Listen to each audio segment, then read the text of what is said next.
Paulo কোয়েলোর বিখ্যাত উপন্যাস the Alchemist এর শুরুটা হয়েছিল সান্তিয়াগো নামে এক স্প্যানিশ রাখাল বালককে দিয়ে। তার ছিল নিরাপদ জীবন, ছিল একটি চেনা গণ্ডি, কিন্তু তার স্বপ্ন তাকে স্থির থাকতে দেননি। পথের পর পথ, প্রান্তরের পর প্রান্তর পাড়ি দিয়ে নিয়ে গেছেন আন্দালুসিয়া থেকে মিশরের পিরামিড পর্যন্ত।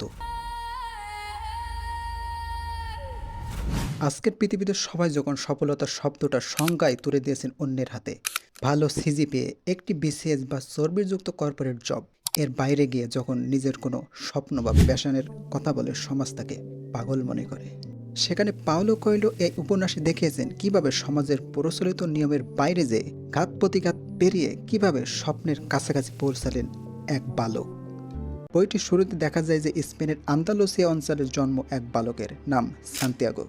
তার বাবা তাকে একবার বলেছিলেন, তুমি যদি পুরো পৃথিবী ঘুরে দেখতে চাও তাহলে রাখাল হওয়াটাই তোমার জন্য সুন্দর হবে, কেননা রাখাল হলে পশুগুলো এক স্থান থেকে অন্য স্থানে নিয়ে যাওয়া যাবে। যখন টাকার প্রয়োজন হবে তখন পশুগুলো বিক্রয় করে দিয়ে যে টাকা পাবে ওটা দিয়ে নতুন এলাকা ঘুরে দেখতে পারবে। বাবার কথায় রাজি হয়ে যায় সান্তিয়াগো। সে পশুপালন শুরু করলো, এক স্থান থেকে অন্য স্থানে ঘুরে বেড়াতে লাগলো।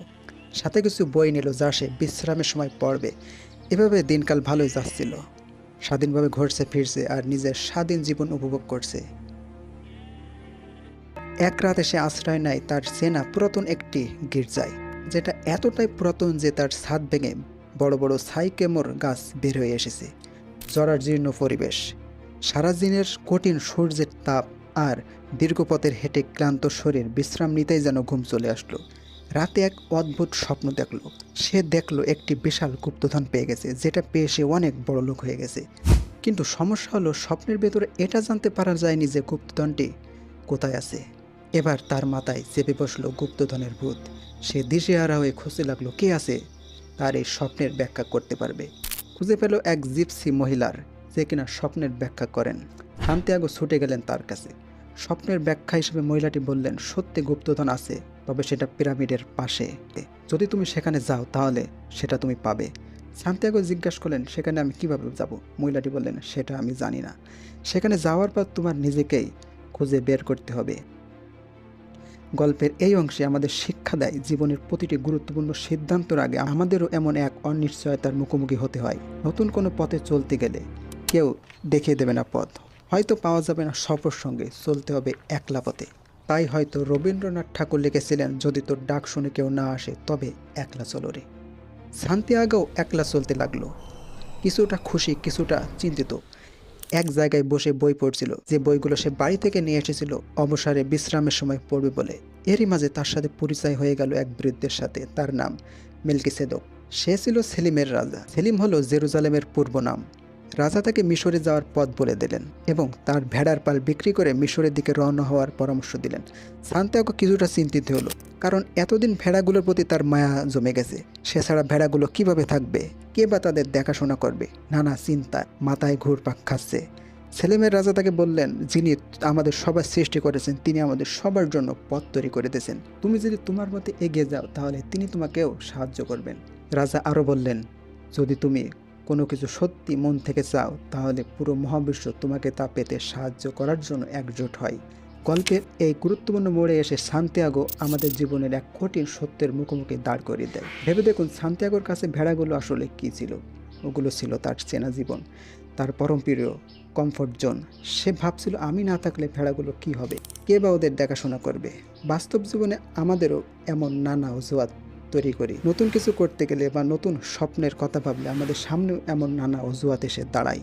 আমি না থাকলে এটা কিভাবে হবে, ওটা কিভাবে চলবে। কিন্তু বাস্তবতা বড্ড নির্মম। আপনি থাকুন বা না থাকুন, পৃথিবী কিন্তু কারোর জন্য আটকে থাকবে না। সান্তিয়াগো ভেড়ার পালগুলো বিক্রি করে স্বপ্ন পূরণের পথে জাহাজে করে রওনা দিল। চলতে থাকলো, চলতে চলতে মরক্কোর তানজিয়ার এলাকায় এসে জাহাজটি থামলো। সবাই যার যার মতো নেমে যাচ্ছে। সান্তিয়াগো তাদের সাথে নেমে গেল। এরই মাঝে তার সাথে পরিচয় হয় একটি লোকের সাথে। লোকটা বেশ মিশুক প্রকৃতির, সবার সাথে মিষ্টি মুখে কথা বলে, কথার সাথে তার হাসি সবসময় লেগেই থাকে। গল্পে গল্পে এক পর্যায়ে সান্তিয়াগো তাকে জানান তার স্বপ্নের কথা। সান্তিয়াগোর কথা শুনে লোকটা বললেন, আপনার মতো মানুষকে সাহায্য করতে পারাটা আমার ভাগ্যের বিষয়। চলুন, পিরামিড পর্যন্ত পৌঁছে দেওয়ার দায়িত্ব আমার, কিন্তু আমাদের তো অনেক পথ যেতে হবে, অনেক টাকা পয়সার প্রয়োজন আছে। সান্তিয়াগো সরল বিশ্বাসে ভেড়া বিক্রির সমস্ত টাকা লোকটার হাতে তুলে দিল। আর লোকটা টাকাগুলো নিয়ে ভিড়ের মাঝে উধাও হয়ে গেল। মুহূর্তে সান্তিয়াগো এক অচেনা দেশে নিঃস্ব হয়ে পড়ল। এই উপন্যাসের সবথেকে বড় দিক হলো এটার প্রতি পরতে পরতে যে শিক্ষাগুলো আছে তা আমাদের বাস্তব জীবনের সাথে হুবহু মিলে যায়। আপনিও যখনই আপনার কমফোর্ট জোন ছেড়ে নতুন কিছু করবেন, হতে পারে সহায় সম্বল বেচে বিদেশ পাড়ি দেওয়ার জন্য কোনো দালালের হাতে টাকা তুলে দিয়েছেন, অথবা নতুন কোনো ব্যবসা শুরু করবেন, অথবা অচেনা শহরে পা বাড়াবেন, প্রথম ধাক্কাতে আসবে প্রতারকের কাছ থেকে। অনেকে একবার প্রতারিত হলে হাল ছেড়ে দেয়, তবে জীবনের এই ধাক্কাগুলো আসলে আমাদের ধ্বংস করতে আসে না, আসে আমাদের আরও প্রস্তুত করতে, আমাদের পায়ের নিচের মাটিকে আরও শক্ত করতে। সান্তিয়াগো যদি ওই প্রতারকের মুখোমুখি না হতো, তবে সে কখনো মানুষের আসল রূপ চিনতে পারতো না। সে শিখতে পারতো না কিভাবে বাস্তব দুনিয়ার কঠিন মাটিতে পা দিয়ে লড়াই করতে হয়। তানজিয়ারের চত্বরে জীবনের সব সম্বলটুকু হারানোর পরও হাল ছাড়েনি সান্তিয়াগো। কাজ দিলেন এক বৃদ্ধের ক্রিস্টালের দোকানে। এক পর্যায়ে দোকানদারের সাথে তিনি সব কিছু বললেন। দোকানদার তাকে বললেন, তোমার এই স্বপ্ন হয়তো কোনোদিন পূরণ হবে না, কারণ মিশর তো এখান থেকে অনেক দূরে, যেতে অনেক টাকা লাগবে।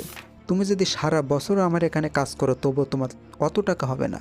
সান্তিয়াগো বললেন, আমি 1 বছর কাজ করব এবং যে টাকা হবে ওটা দিয়ে কিছু পশু কিনবো। যখন অনেকগুলো পশু হবে তখন পশুগুলো বিক্রয় করব এবং তখন মিশরের পথে রওনা দেব। দোকানদার সান্তিয়াগোর এই কথা খুব পছন্দ হলো। সান্তিয়াগো নিয়মিত দোকানে কাজ করতে লাগলো। কয়েকদিন যেতে সান্তিয়াগো তার তীক্ষ্ণ চোখে একটি বড় সমস্যা ধরে ফেললো। দোকানটি এত সুন্দর সুন্দর ক্রিস্টাল আছে, কিন্তু বিক্রি নেই, কারণ দোকানটা বাজারের এক কোণে হওয়ার কারণে লোকজন এদিকে কম আসে। এখানে লক্ষণীয় বিষয় হলো, অন্য সাধারণ কর্মচারী হলে হয়তো ভাবতো, বিক্রি হোক আর না হোক আমার বেতন তো ঠিকই পাবো, কিন্তু একজন আসল উদ্যোক্তা কখনো এভাবে ভাবে না। তিনি সমস্যাকে নিজের সমস্যা মনে করেন এবং সমাধানের পথ খোঁজেন। সান্তিয়াগো তাই করলো। সে দোকানের মালিককে বললেন, আমরা যদি ক্রিস্টাল বিক্রির পাশাপাশি চা বিক্রি এবং বাজারের ভিতরে একটি পোস্টার লাগিয়ে দিই, সেটা কি আপনি রাজি হবেন? দোকানদার তার এ কথায় রাজি হয়ে যায় এবং তার কথা অনুযায়ী সব কাজ করা হলো। কয়েকদিন যেতেই তাদের দোকানের ব্যবসা কয়েক গুণ বৃদ্ধি পেয়ে গেল। সেখানে যারা চা খেতে আসতো তারা ক্রিস্টাল কেনেন এবং যারা ক্রিস্টাল কিনতে আসেন তারা চা খান। এভাবে বেশ জমজমাট চলছে তাদের ব্যবসা। এরই মাঝে কয়েকজন কর্মচারীও নেওয়া লাগলো। কয়েকদিন যেতেই সান্তিয়াগোর কাছে যথেষ্ট টাকা হয়ে গেছে মিশরে যাওয়ার জন্য।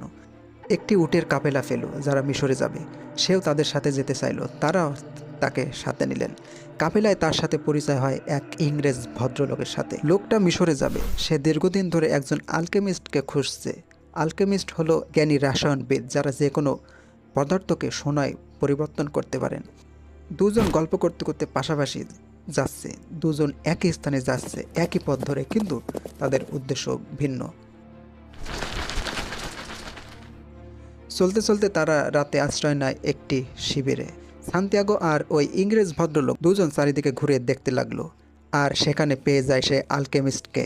তাকে পেয়ে লোকটা তো মহা খুশি, দৌড়ে তার কাছে যেয়ে তাকে সব কিছু বলল। আলকেমিস্ট ইংরেজ ভদ্রলোককে বললেন, তুমি যা চাচ্ছ তার জন্য কি তুমি নিজে কখনো চেষ্টা করেছো? লোকটা কিছুটা মাথা নেড়ে উত্তর দিল, না, আমি চেষ্টা করিনি। আলকেমিস্ট বললেন, এমন কোনো জিনিস তুমি জানতে আসবে না যার জন্য তুমি কখনো নিজে চেষ্টা করোনি। এই বলে ইংরেজ ভদ্রলোককে বিদায় করে দিলেন। আলকেমিস্ট পরিচয় হলেন সান্তিয়াগোর সাথে।